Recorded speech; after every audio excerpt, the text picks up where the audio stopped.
You know what, guys? Each and every day, you have to choose happiness for yourself. You really have to choose happiness. It's not going to come to you easy. It's not handed to you. It's not the responsibility of others to give you happiness, to make you happy. It is a choice that you have to make. Because real, true happiness doesn't come from the outside. It comes from the inside. Now, I know you've heard that before, but it's very true. Happiness is a choice.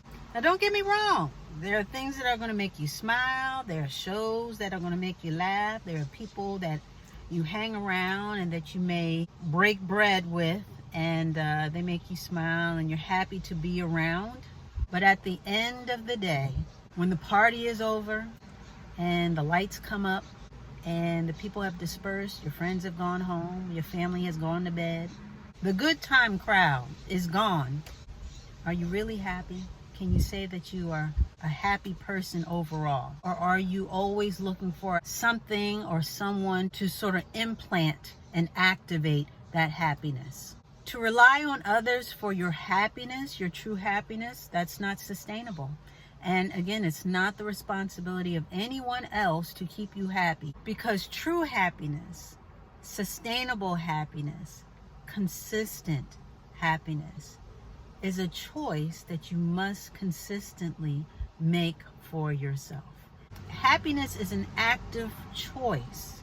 How many times have we heard people talk about relationships or being in a relationship, and their main complaint was that the other person didn't make them happy? Now, relationships, we all know, are very hard to maintain. They're very trying. They are work. And in doing the work, in maintaining a relationship, you have to come with your goods. So, with that being said, no one in a relationship, no type of partnership should one rely on the other for their happiness. That's a tall order. That is a tough load to haul. And it's unfair, because not only do they have to then be responsible for their own happiness, but also for yours. How does that work? You have to bring your own happy to the table, just like they have to bring their happy to the table. And you would hope that the two happies, the two that you bring together, will meet in the middle and add to and enhance and encourage each other's happiness, but not be responsible for each other's happiness. There is a difference. At the end of the day, happiness is a choice. It is something that you have to choose for yourself every day. So it's not up to anyone else to make you happy. They are not responsible for your happiness. You have to come to the table with happiness in reserve. You have to have happiness in the first place. You are in control of how much you have. You are in control of where you invest it and how much you invest in others and other things. And you have control of how much you want to give away. And if you find yourself in a situation where a person is withdrawing a lot more happiness than what you can spare, if they're pulling from or withdrawing from that which makes you happy, or happiness, the happiness that you have, if you're in a relationship where you don't feel recognized, you don't feel validated, you don't feel emotionally and spiritually fed, and you feel like it is an imbalance as far as what you're giving is more than what you're receiving back, and therefore that is taking away from your happiness overall, and you don't feel it's salvageable, then you have the choice. You have the choice to choose how much more of your happiness you are willing to give away. But that choice is yours, because happiness is a choice. Is it an easy choice? Not all the time. I get it. We all get it.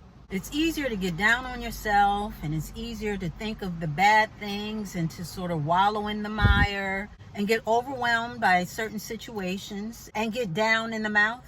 That's an expression, just meaning sad. And it's not a thing about not ever feeling sad, because we all feel sad at some point, or not the happiest or not happy, period. But it's not about not feeling sad. It's about how long you're going to stay there. How long are you going to choose not being happy?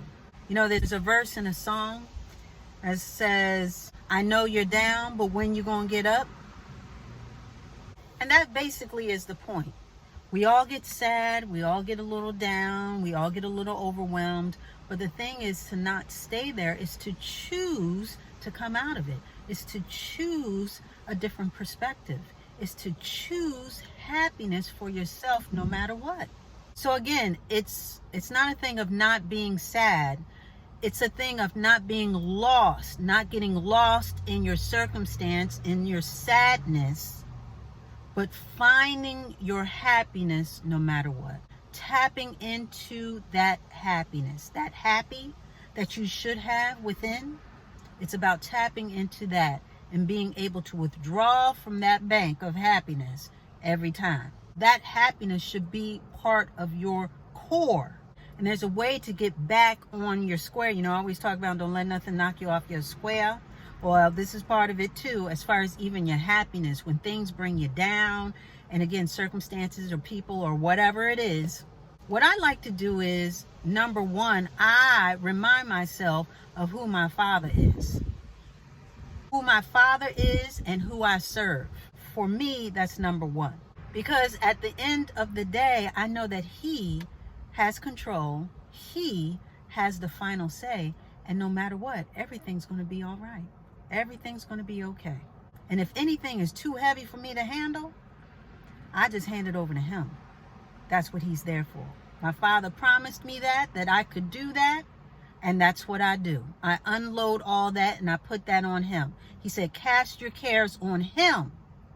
So we're not even supposed to be worried about anything. We're not supposed to be distressed and stressed over anything. So that's who I turn to first. I turn to my Father.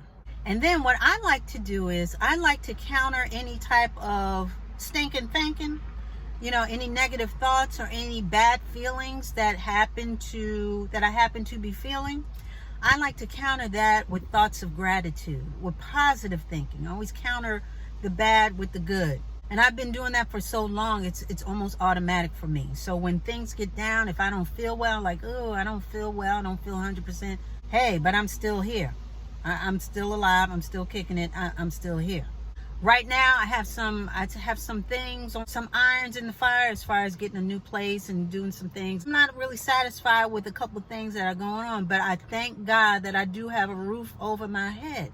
You know what I mean? That type of thing. So that's part of my list of gratitude. That is my counter thinking. That's my counterpunch to all of the stinking thinking or negative thoughts or anything that may make me sad or make me want to wallow in that sadness, because I don't have time for that. So that's what I do to sort of bring me back up, which leads me to my next step, is that I put things in perspective, in the proper perspective. How bad is this really? You know, am I being dramatic? Am I letting this situation get the best of me? You know, there's an old saying there's a silver lining in every cloud. And as common as that saying may be, there's truth to it. Changing your perspective can have you look at things in a different light, in a more positive light. And that's what I try to do.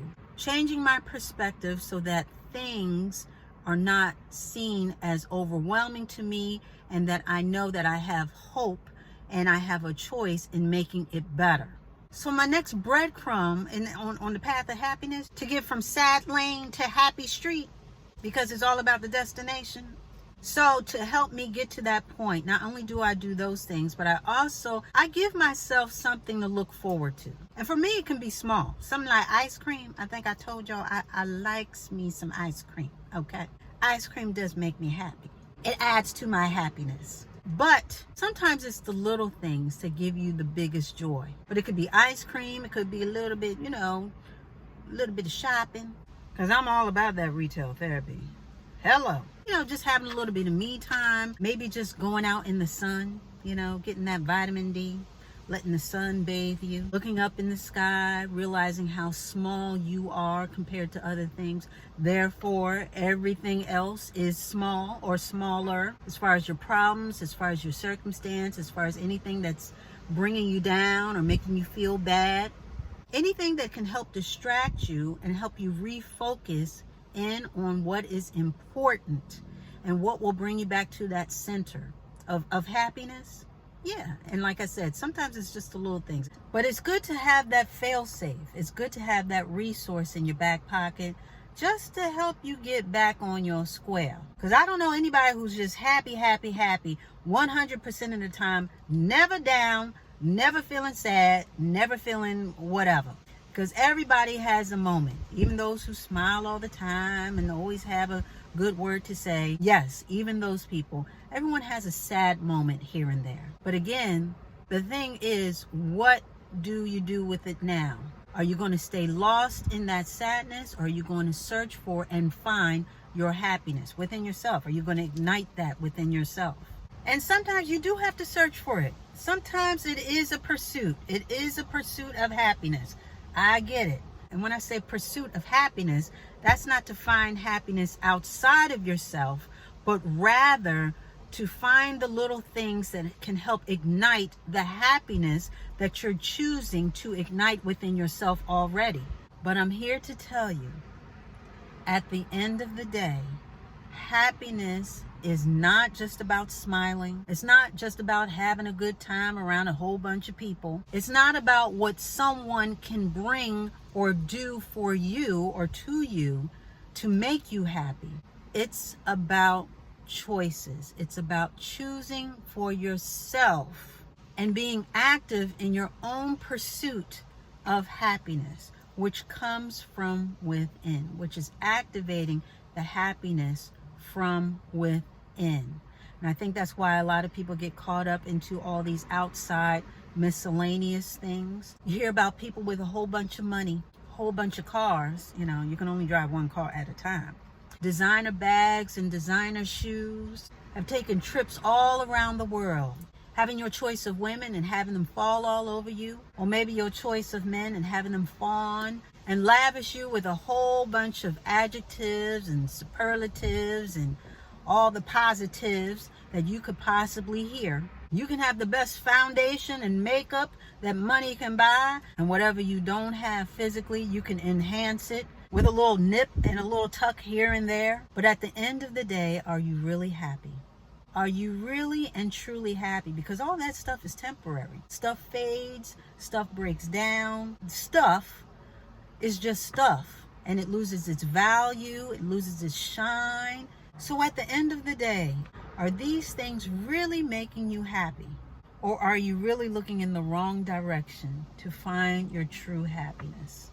Happiness can't be outsourced.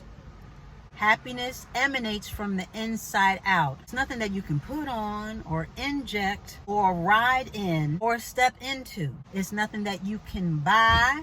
You can't buy it. You can't buy happiness. But it is an investment. It's an investment that you are worthy of. It is an investment that you have to be active in, because it is a choice to be happy. Now, I know for some days may be harder than others to choose happiness. But even then, I want you to make a concerted effort to choose happiness. I want you to choose happiness for yourself, because you are here for a reason. You are here for a reason, and you got things to do. And with that, we are going to put a button on it.